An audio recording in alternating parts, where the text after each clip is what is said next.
My name is Jacob Gris. I was born in New York City in 1992. My mother, she was a single mother. She had 7 beautiful children. And at the end of the year 2000, she had a very tough decision to make to move all of us from New York City to Chicago, Illinois, just because of our living conditions. It was difficult for all of us to accept that because anyone that's experienced what it's like living or even visiting New York knows that it's the most exciting place to be in. I can even recall a time where I was 4 years old and my uncle randomly just took us downtown just to touch the Twin Towers. Now, it was my first and only encounter with the Twin Towers. And in 2001, the morning of the September 11th terrorist attacks, I was getting ready for school and suddenly as my mom turned on the TV, we saw the first tower was already hit.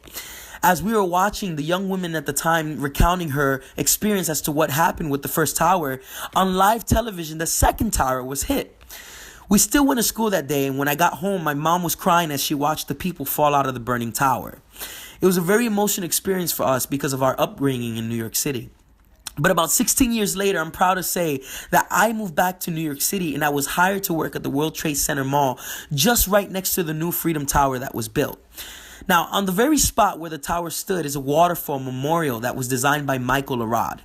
He's an Israeli-American designer, and he won a competition in 2004 amongst other designers to construct the memorial design that opened just 6 years ago in 2011. The design was sought to represent the fallen soldiers and the heroes of that day. Now, next Monday will mark 16 years that tragedy happened.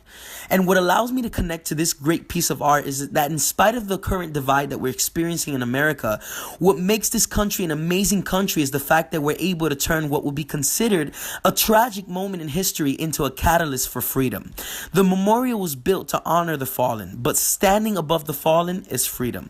I am very grateful to say that I am an American, and I'm grateful to say that I work at the place where a lot of heroes died that day. And because of that, I am free.